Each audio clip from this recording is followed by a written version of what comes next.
But there's 2 high school leaving. Welcome back, everybody. I'm retiring another guy, so May, I think he's going to be eligible. and that's awesome of you all to be here in He's a May, good guy. especially this late in May. I understand the sacrifice, so thank you for that. Mike and I are having some technical difficulties at this point in time, so we're going to be sans projector for a short period of time, I hope. Might be longer than that, you never know. But either way, we're going to proceed forward as if we were going to have it anyways, because we didn't need it. So, the first activity we had planned for you, normally I'd go over the goals and remind everybody and all that. We're going to skip that for a moment because we don't have anything to project. The first activity we have planned for you, though, is think about your best mathematics classroom, right? Think about it, roll it around in your head, and concentrate on what it looks like and feels like when you walk into the room. Okay?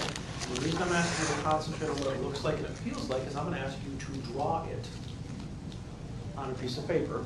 Now don't worry, this does not have to be an artistic creation of any kind. Stick figures are perfectly fine.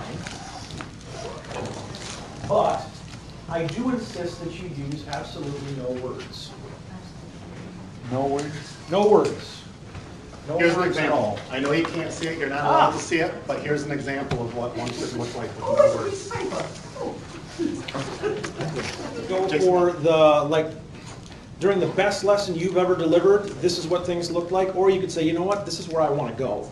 You just have to perhaps know which one of those it is when it comes time to talk about it. Excellent question, thank you. I meant to say that.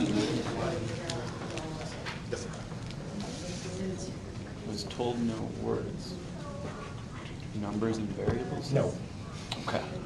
Ooh, I had numbers and variables. That's okay. Avoid symbols at all costs if you can. Any kind of symbol other than that's fine. Okay.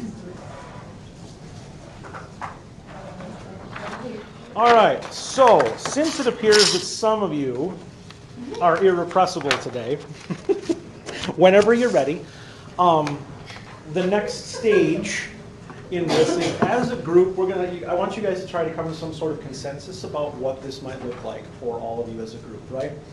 So share your work with each other, round robin style. Everybody gets a turn to share. Try and keep it short. Talk about what you were thinking while you drew. I heard some excellent questions like, how do I draw the 8 mathematical practices? It's a fantastic question, and that's something I want you to grapple with during this. How does that present itself in the classroom, right? What does it look like? And then, how does what we did this year, because this is the point of this entire session this time is going to be reflect on what we've done. Like, there's no sense in engaging you guys with new stuff because you're about to be out the door for the rest of the year, so we figured it was a good time to talk about what have we done and how does it connect with your work. So when I say our work, it's the work that we've done this year and how does it connect to what you guys see on the computer. And then the interesting conversation is always, as you were drawing, how did your thinking change? Okay, so have those conversations at your table. And when you're done, I need you guys to draw on your poster paper a consensus model, so to speak, of your best mathematics classroom. So I'm going to give you guys 10 minutes to talk, and then I'll remind you that it might be a good time to start drawing. Who might have some questions about what we're about to do?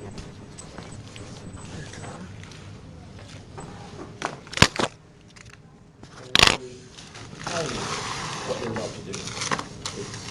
No markers? No. Round robin, share our drawings, come up with a consensus about what goes on there. And then draw it on there, absolutely. Anybody have anything else they heard me say that she didn't say? Connection. How does this connect? Yeah, no, that's okay. Those other conversations will happen as time goes on. No, that's perfect. Thank you. All right, go.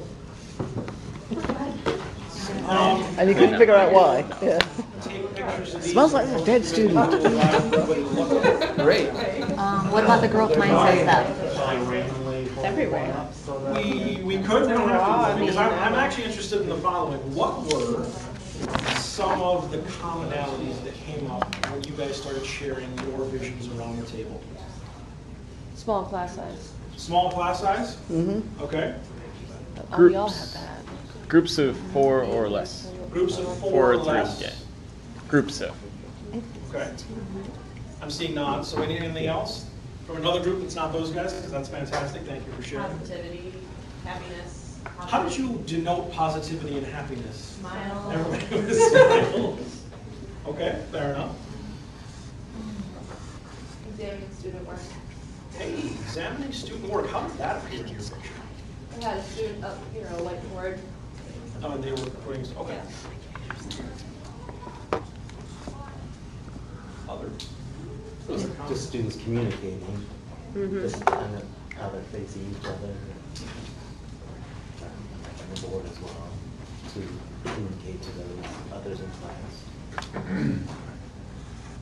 Different types of seating, like, Say more about different types. like tall tables, like standing tables, taking the stand, or like bar stools, or like even, maybe even lower level, just different seating that students might use. Interesting. I didn't see them. We had bookshelves full of manipulatives. Bookshelves full of manipulatives. For me. And supplies. Had students thinking. We had a thought bubble on ours. You got students thinking, okay. Be hard to do. Anything else? Teachers were off to the side. So the teacher wasn't the center of the universe? Too close. I think I was. I'm just curious, how many of your roles have a front? Like in your picture, like specifically. A what, a front? The whiteboard. It didn't make our cut. Well, It's an interesting thought, right? I mean, I we think this is the typically front. tend to think of that just because that's how most classrooms are arranged. I was just curious. No, some of our whiteboards are on the side. yep. Not everybody's had a front or there. I thought that was interesting. I have And I'm also, well, I guess, nobody's had a door either. I'm okay with that. That's fine. Those are things that, you know what? We assume standard accoutrement in a room and. Yeah, you. No, we're not letting them out.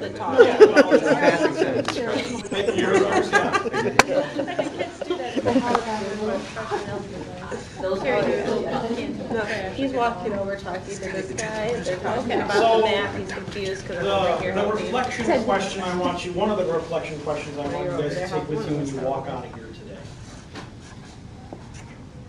today is, what's it gonna take to get you here? If this is an idealized version of what you want, what's it gonna take to get you here every day?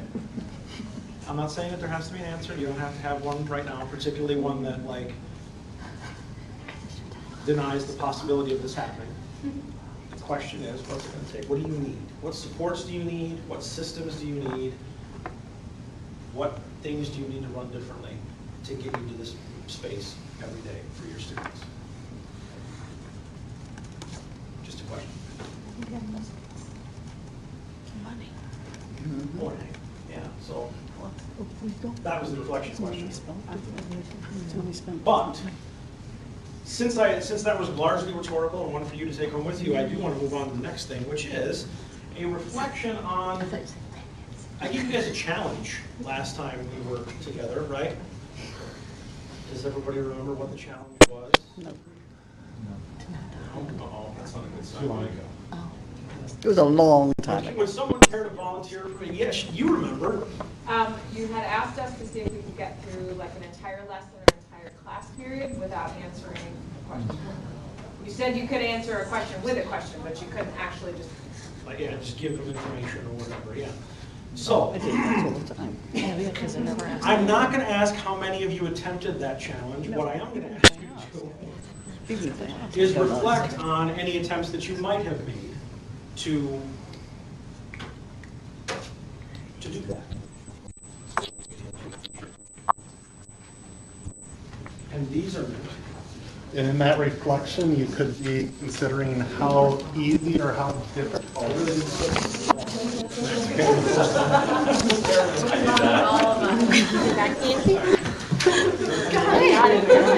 Really bad options, Bank. Pile of paper. It's all. in there right now. Is there anything else you guys want to do? All right, so I'm gonna run this. Around on the bottom. Notice I'm using a set of routines. Do you want the which is drink something we don't talk about a lot. I'm using a set of It would be routines nice. fairly constant today. It The would be first one is I'm gonna nice. give you some individual think time Can I quick a drink? to answer the questions that are on that paper about this challenge, and if you tried it, okay? If you attempted it, how did it go? What were the high points? What went really well? And what were the challenges? What was hardest about it for you? Now, I'm not saying that I believed anyone wouldn't attempt this. However, in the interest of being well prepared, if you didn't attempt it, what have you tried this year overall that's new for you that you think had the highest impact for your students? Okay, so if you did try this is one of those instructional decision moments. I actually had something else planned. So this is what we call a think pair square, which would be you have the pairs find another pair that's not near them. But since everybody seems to be intent on staying relatively stationary within the room, I'm not going to force you guys to get up and find a pair that is not near you right now like I was planning. What I would ask is, for the good of the group, who has things that they would like to share about that came out of your conversations with your partner that felt important?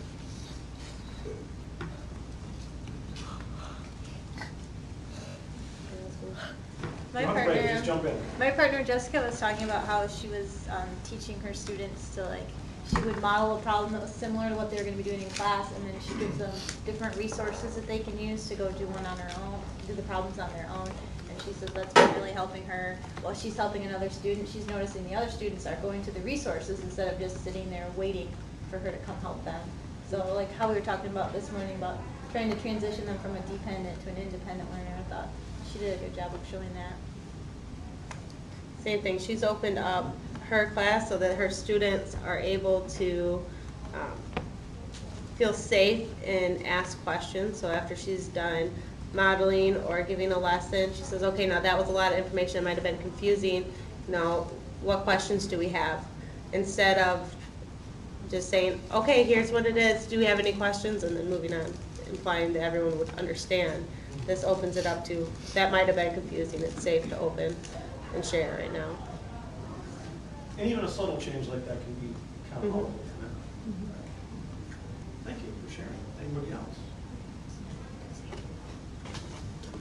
It was brought up at this group that sometimes the idea of sort of giving the kids a challenge and then just sort of backing off and watching, they can completely get themselves in the wrong direction. And sort of, there's a certain amount of struggle that is helpful, and there's, you know, if they completely teach themselves the wrong way or they have it stuck in their heads the wrong way, you know, you got to watch them enough to keep them on the right track, because otherwise it's harder to unlearn what they're sure they have right, kind of thing. And misconceptions are persistent, right? Even in the face of being confronted with the fact that they're not right, they still persist. Research has shown that.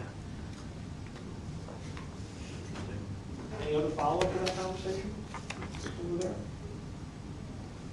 Or what's a way that you might do or use to keep kids from going off too far that it's hard to bring back? I think it was more the fact that as teachers, we know that at a certain point you do want to say, hey, what about, like, even though you're not supposed to, maybe, you do want to ask them a question that will guide them back, or say, try it this way, or like, because we don't want them to get themselves stuck in such a direction that they can't get back. You know, we want it to be a positive thing, so. Joel Bowler talks about productive struggle versus unproductive, and I think that's what you're leaning towards, and redirecting questions after a certain point. Absolutely. That's one of those things that's tough to monitor, because we're going to make sure everybody's still in that productive stage as opposed to that unproductive. Say with the independent and dependent learners, well, sometimes if they've been dependent learners for so long or been given that crutch, then when you get to a place like this where you're trying to make them independent, there's that growth stage that opens them up for unproductive struggle or shutdown or blame, and you find a way as a teacher to kind of help them over that.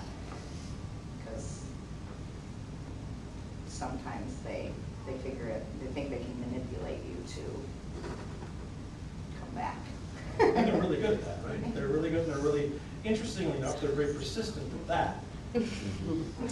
Right. But what does it look like when you're trying to introduce this to a culture that's not ready for it, not used to it? What do you see from students specifically? And this is everybody, not just you. See, this is why I'm failing, because you will never help me. I'm gonna tell my mom. You don't teach us anything. You never help. You don't teach me Ever. ever. I'm gonna tell. I feel like I never answered. You're always asking questions. Learn because you never taught. Yeah, so they're expressing frustration, right? And they express that frustration pretty quickly, right? The reason I honed in on the perseverance to getting you back is they don't apply that same perseverance to trying the problem. They only apply it to getting you to come over and give them the answer. But you could say that's good. You're really good at trying to get me to answer your question. You're really good at that. If you just apply that to actually answer your question, you can answer well. And then the question, I guess, is what does that say about their conception of mathematics if that happens, right? That they, in the absence of you to give them guidance, are unable to proceed. What does that say? What might that say about their conception of mathematics? Think about that here, 15 seconds.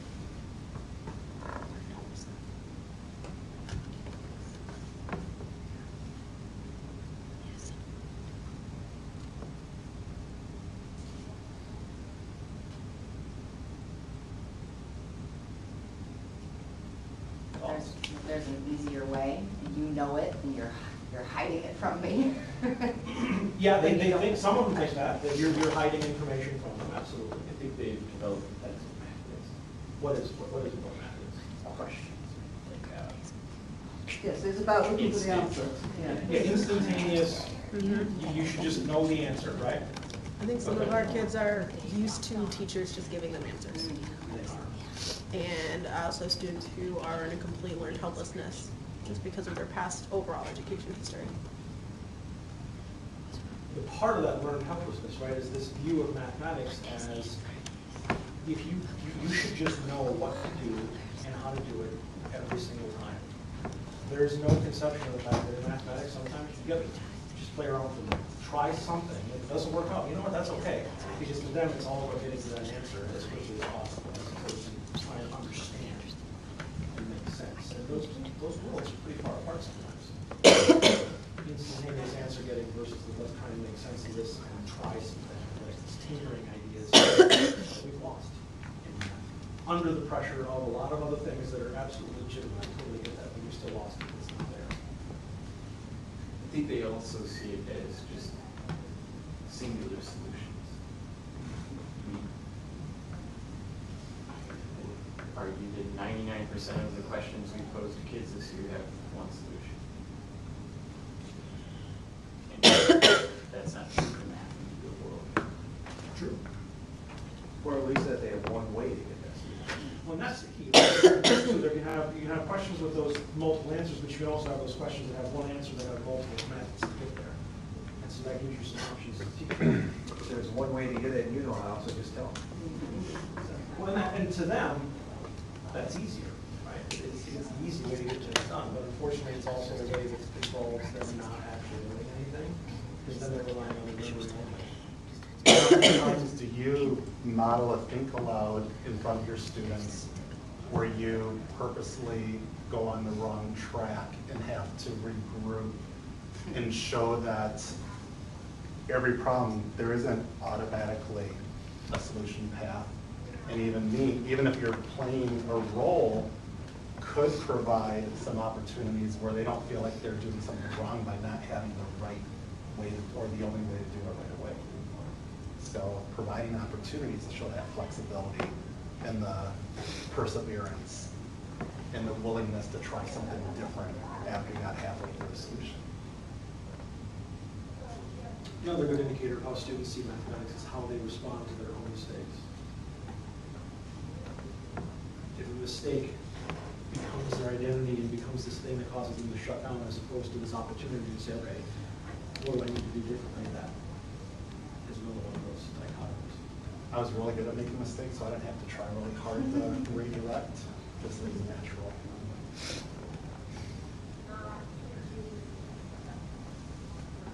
Other reflections on your challenge or not challenge? I think there's a lot of students that think that their mindset, as they go through middle school and high school, is that only some will get it, a lot of us won't.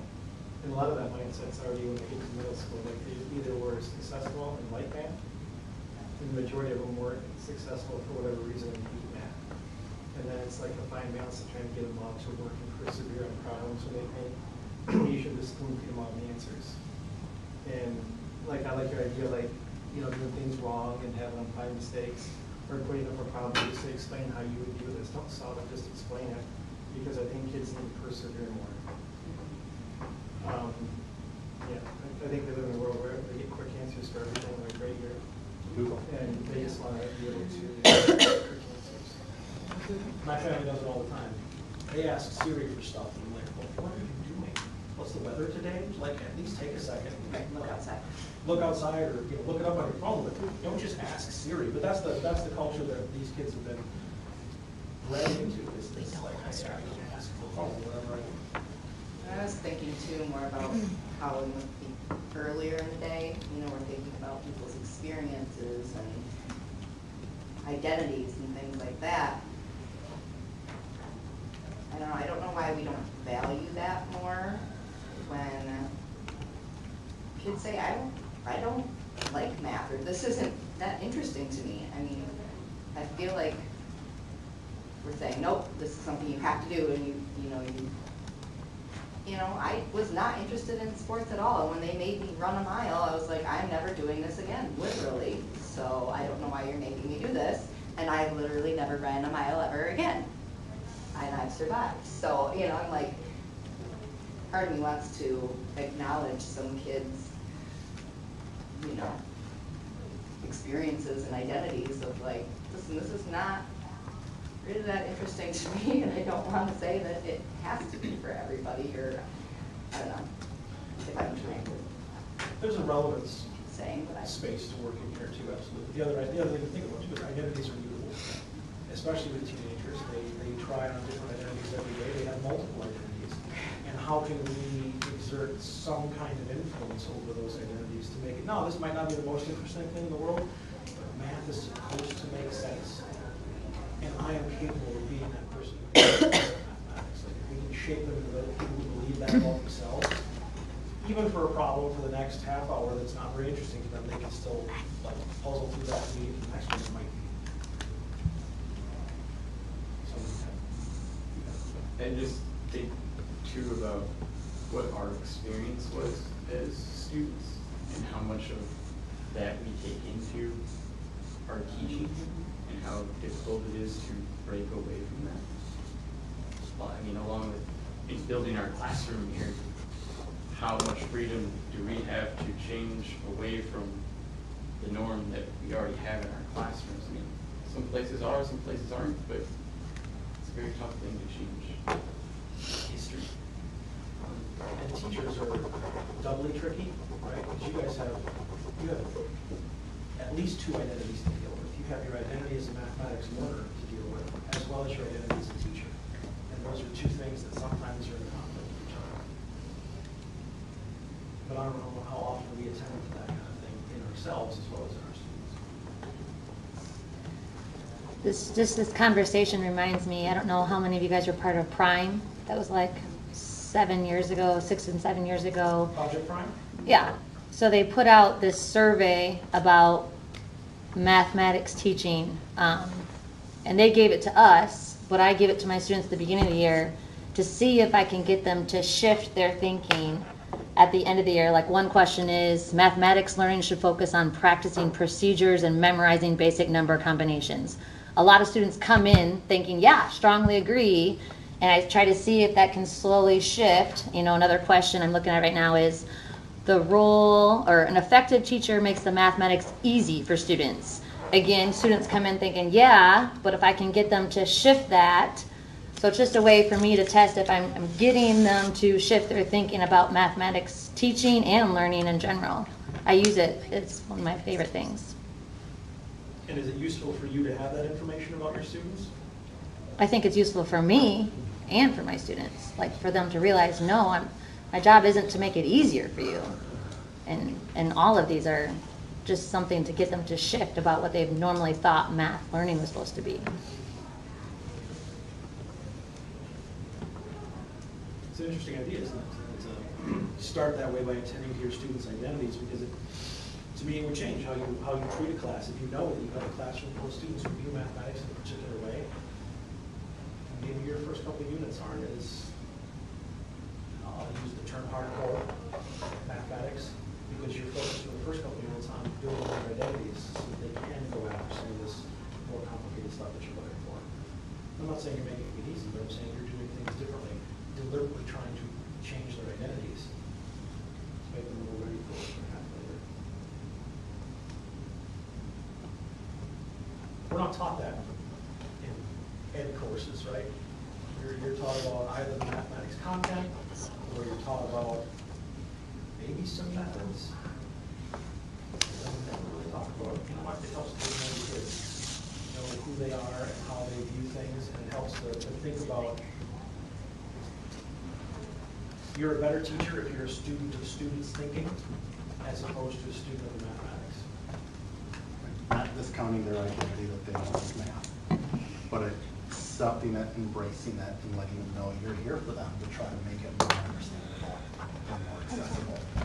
And when I have kids that say that to me, but Miss, I don't like it, that's fine. I still want you to pass. I still want to help you get to the next step. You don't have to like it. I don't tell them which subjects were not my favorite, but I have, we all have something that was not our favorite. Things I don't like doing dishes either, but you know what, I gotta do it sometimes, and Right. if I do a bad job, then bad things happen. So there's a certain tolerance I have to have for doing things I don't want to do. Right. But I feel like telling them that it's okay that they don't like it too, just affirming, that's fine, I love it, you don't have to love it. I still don't want you to have to take it again because you didn't get it the first time. Like, I'd like to help you get through this the first time. And the message we send, all the messages about mindset and things like that, don't say you have to love mathematics. They say you are capable of making sense of mathematics. I'm just going off, I really empathize with my students. I have this conversation almost daily with some of my students that I'm not asking you to like math, I'm asking you to do your best and do your best. I tell them it helps if you like it a little bit, but I'm not asking you to like it. And that's important, right? And then some kids need that daily, like, you know what, we're gonna beat you down until we hammer your identity into something that's a little bit more workable than your current one. Because their identities get in the way of them succeeding. I do find it's powerful, kids that don't like math. And from my experiences and what I've read, the more visual it is, the more concrete the thinking is, and they start to understand. Their liking of math tends to follow behind that understanding, because a lot of the not liking math is that shutting down the limbic system. They don't understand, so I'm done. Or I just don't like it, and I don't even want to go there anymore. I haven't experienced success in years.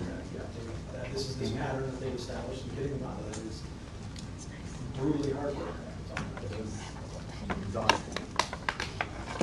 So good for you for hammering away at that daily. That can be exhausting, as Mike says. I wonder now, what we're talking about is a new one. I come here and we meet with Rusty and the gang there, and then we meet here. Everyone seems to be on the same page, like this is the way to go. But how about your colleagues? Is everyone in your school district the same way? I mean, honestly, I'm not trying to say anything. Rusty mentioned that I taught him in math. I think he graduated in '98 or something like that. We started the Core Plus math program in 1996. And we were doing this. I mean, we were talking about this already. So this is, it can be better. I mean, I'm here because even throughout the last few years here, I know we can do a better job. If anything, we've probably gotten worse because there's been so much more focus on SAT and ACT or whatever the last test is your kids had to take. But it's amazing that here it is 23 years later, and we're still talking about kids coming. I mean, are you 23? You know, we're still talking about kids coming in that they have this mindset that other educators have maybe put on them, or the parents, usually it's the parents, well, I didn't learn it that way, right? So at what point does it come out where all of a sudden we agree as educators that this is the way? Jason and I have talked about Quarter Plus before, because he had heard and done some work with it, and connected math in middle school and investigations and element, and it just seems like, you know, it's been a long time that it's not new. Principles of Standards of Mathematics, maybe 1990 started talking about it in the NCTM. And now we're here, and now we have 250 people here, but it's got to spread. It's got to spread faster. It's got to get out to your colleagues that are being stubborn and still walking in and writing on the whiteboard and having them take notes and do their 1 through 50, 2 through 50 even. So I just don't know when, you know, at some point it's got to be a bigger change at our level. We're trying to change a kid's mindset in, hey, I don't like math, I know it. But we're trying to get you to learn this group setting. Everybody do groups, I think. Did everybody do groups in there? You know, I don't think that's new anymore. And it's just kind of strange that we're still having some of the same struggles that change is ridiculously difficult, that's what it is. Where I'm at, we had three high school math teachers at the time. It was easy to say, hey, we're going to do this. I don't know how you do it when you have our school has a district of, in our high school, about 350 kids. I don't know how you do it when you have 1,000 kids and you have more teachers in math than you have teachers in our district. So, but really, I mean, that's what it comes down to. I think is what does it take to get all of the math educators on the same page to say this is the change that we have to make. And I think that's kind of what you guys are trying to do, and that's what Rusty and his gang is trying to do.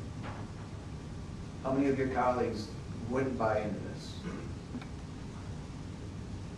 Well, they're not here. We're a self-selected group. So you're saying, look at all the people who are doing this. Does everybody agree? If they agreed, they would be here. That's my We point. had 3 extra people here last So my year. point is we need to educate more of our educators. You know, because even if we go out and do our best we can, and that's all we can do, as soon as they leave your classroom, go to the next guys, and they're doing something different, right out the window goes, they're back to that dependent learning. See, because it's not just math, it's every single class. It's not just math. Because the thing for me for math is it's just a writing class. I don't like math. Can you write? Good. Write it down. Because math is a writing class. It's not an answer class. It's a writing class. Can you do English? Good. Write it down. There are a couple ways to address that. One, yes, you guys are self-selecting, absolutely, but that also puts you in a unique position to have some information in your colleagues. And maybe it's time to start those conversations. I would classify that under the term of leadership. Like a lot of people don't perceive themselves as leaders, but because you select to come here and learn about this stuff, you can take that information back and start having conversations about what do we want for our students in terms of knowledge when they leave. Not just, we want good SAT scores, because yes, sure, that's outstanding. This activity I had you guys do at the outset of this is part of the visioning activity. It's part of what I would do with a group of teachers who we want to create this vision of math instruction that says this is where we want to go as a group.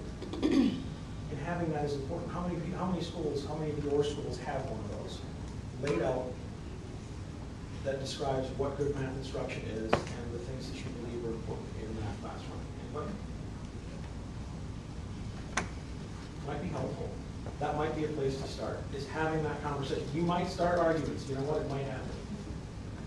But that's better than not talking about it. How far down does it go? All the way. So you gotta start arguing with elementary teachers. Well, I would call it discussion. But again, part of the visioning work that you could do, or you could think about, one is getting a couple of my districts have what they call vertical math teams, which are teams of representatives from every grade level that get together a couple of times a year. And that might be a venue in which to do that. Push your administrators for that kind of thing. Influence up from your classroom into this space where administrators don't hear these messages as often about mathematics in particular, because they're just as math focused as everybody else. The other tack to take with that is that we believe in the mindset thing, and it is every subject all over the school. then maybe some mindset and identity work is a district level initiative you guys could undertake to talk about how do we as teachers get to know our students better and enhance our identities. Then that's work that you can use in your classroom as well as that you've probably done. Those are just a thought. So I think your point is well taken. No, Mike and I are well aware that the stuff we're teaching, we're talking about, not new. Been around since, well, I was born in '83, and yeah, it's been around since long before I was born. So, I mean, it's 40 some years knowing this stuff.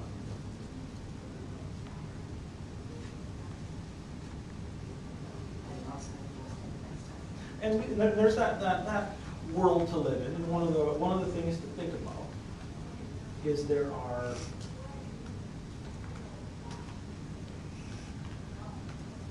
data to show this idea that if you want to produce the kind of knowledge that this kind of work produces, those students will perform as well, if not better, on standardized assessments, and they will also perform well on problem-solving assessments and things like that. You get them both for the price of doing some good work and maybe feeling like you're not quite doing as many problems because you shouldn't be doing as many problems as you used to be doing.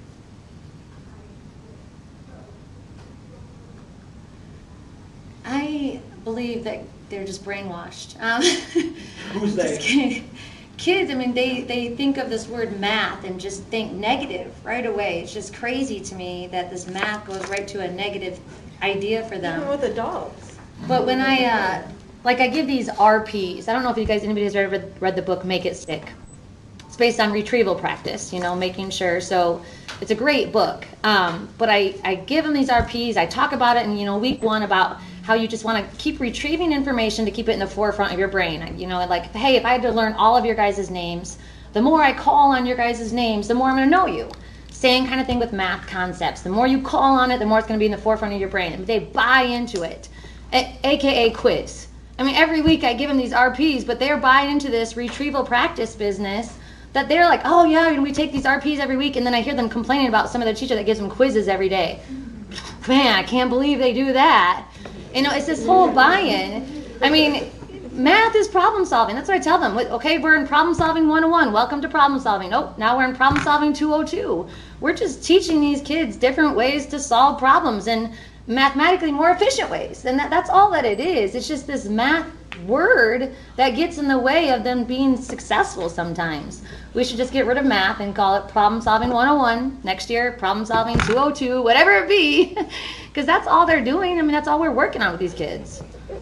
Just my thoughts. Is anybody else familiar with retrieval practice that she's talking about? You might also hear it called distributed practice, right? Because do your RPs have current content, or do they have content that's mixed? So it's this idea that if nothing ever really goes away, kids tend to not to forget things as easily, right? And how many of your programs have that built in? Nobody's, right? Nobody's does. We do a linear. Some programs do. CPM does. Core Plus does. Normally, though, a lot of curriculum involve. Okay, we spend 3 weeks on linear functions at the beginning of the year, and guess what? That's the last time we talk about linear functions. Until maybe we go to the statistics unit at the end. But if you keep bringing it up, kids tend to remember it better. Saxon was famous for that too. Not that I'm a fan of Saxon's program, but retrieval practice, there is something to be said for that. So there are solutions to this. Retrieval practice, by the way, is something I would have in your vision of math instruction, but it's something that's necessary. Like, it's not just about what you're doing today, it's about what you've done before and how does it connect. Thank you for sharing this. Make It Stick's a good book. They have it on, you can listen to it on CD or your phones too. It's a better, except for when you want to write something down, then you have to pull over.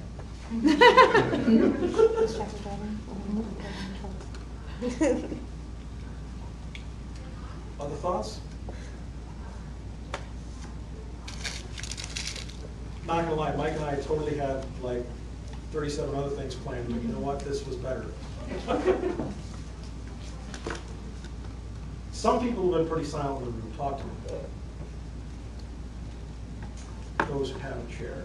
What are you thinking about what you've heard? You know what? Talk to your shoulder partner right now for 90 seconds about what you're thinking about what we've just talked about. And then we'll talk.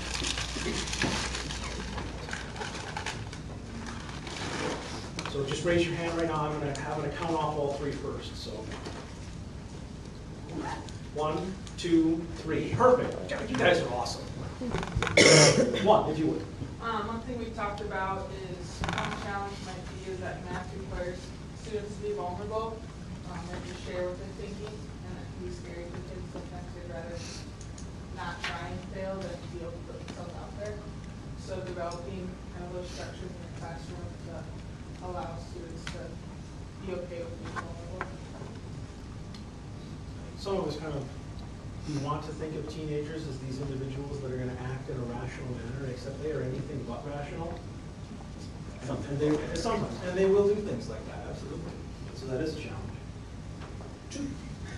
Yeah, we're just talking about just the history of how math is taught, and we have to kind of retrain how we are teaching, because we grew up in 2 through 20 even. And in my classroom, I focus on quality of questions over quantity.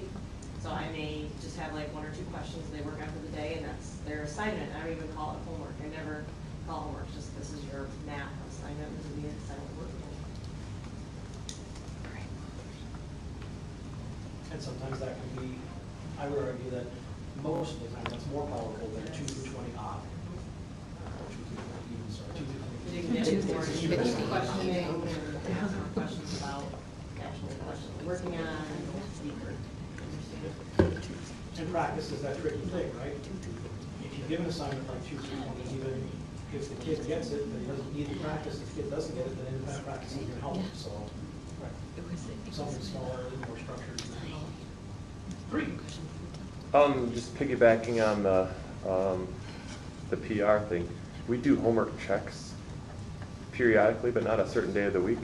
Trying to maybe next year do something like every Friday, like some sort of cyclical review, to remember things that we did earlier in the year instead of at the exam. Now we're going to review everything. Yeah, 4 days of review for the exam. Yep.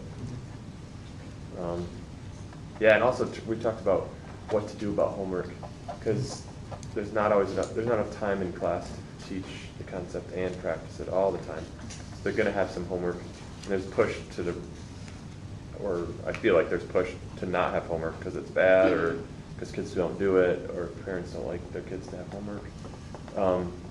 So how to like make sure they're doing it or check it, or just, I don't know. I feel like I should have that down by now, but I don't know. Each year the kids are different, but And it's yeah. That push for homework is rooted in this idea that, one, there's a problem with kids they don't have the environment at home in which they can do their homework. And 2, there's some research to suggest that at the secondary level, homework is minimally effective. What I will say, though, is that research is all done on standard homework assignments, which typically are not quite as purposeful as they could be, right? So homework done well, I think, is beneficial. It might only be a couple problems. It doesn't have to be anything huge. So those might be some sitting down and having those conversations could be a place to start.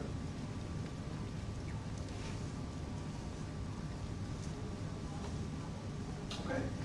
Thank you for the 3 of you for sharing. I appreciate that. Last activity for this one is not going to be 4 corners, but it is just a 3, 2, 1. It is in front of you right now.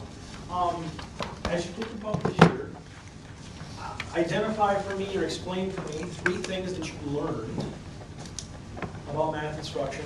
And it doesn't have to be in this room. It can be in the opening days as well. Just 3 things that you learned. 2 things that you plan to do differently. And then 1 thing that's going to roll around in your head for a little while because you still need to do some thinking about it. Okay, and each of them, they're on your paper, so write them down. This is going to be for you. Mike and I are collecting these, but this is a reflective activity for you about how things might be different next year, what you might need in terms of support.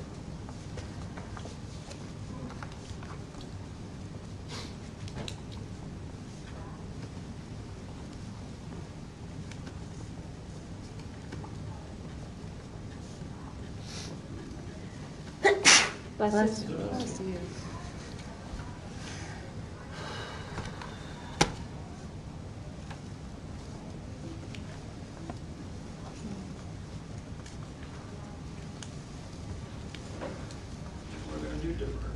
three things that people are gonna do differently, and 2 things that you still need to think about after today, after this year with us.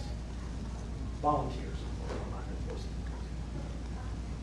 Something I would like to do differently, just talking about, is in scanning the room for example artwork that I would like to show, I want to look for solutions that are not correct and value that thinking as I demonstrated on the board. Just point out places where it's right, but also point out a misconception there and value that thought process and value wrong answers so that to gain student confidence. That's one. One thing I'm going to do different is I'm going to look for some math trainings, but for how to teach math in a self-contained scenario. Because even though all my classrooms are not, I mean, they really are self-contained. But in a sense, I have 7 through 9 in classrooms, and I have 9 through 12 in classrooms, and I have a minimum of 4 courses going on in one room. So just how I could more effectively teach in that scenario. That's 2.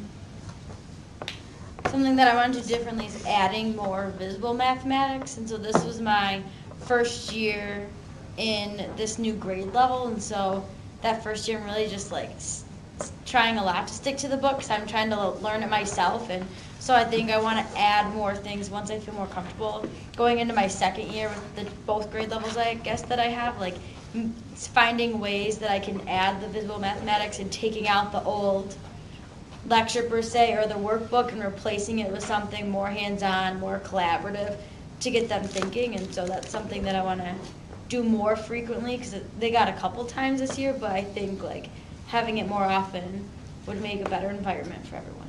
Thank you. Forgive me, what grade level again? I'm in 6th and 7th. 6th and 7th, okay. And your new one this year was?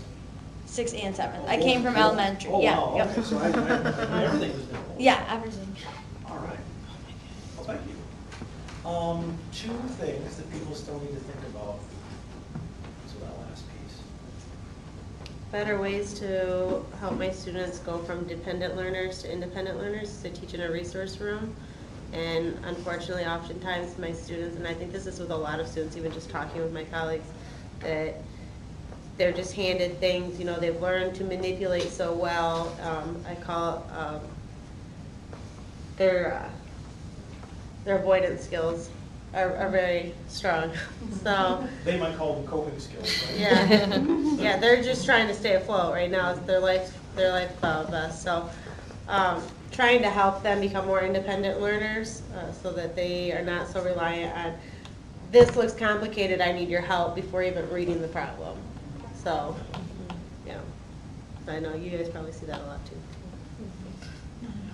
One wondering I have in response to that would be, would it be helpful for you if they received the same kind of messages we've been talking about in the regular math class as opposed to just the resource?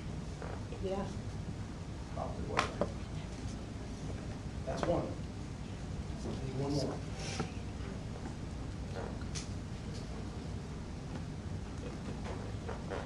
Something that I wanted to know more about or look into is how you actually teach students to work in like collaborative groups and have that discourse with one another productively. We talk about how we want to put it in our classroom a lot of times, but those are skills that you do have to teach the students. And skills that I don't feel confident in yet. There are things out there that do that. And with that, our day has come to a close, I believe. Oh, that's a lie, because I didn't post the slide deck. I will post the slide deck later when I get the right one. And you guys can do the evaluation. Mike says it's Halloween, so take whatever candy you want as you walk out the door. And thank you guys very much. We appreciate it this year. Thank you. Thank you.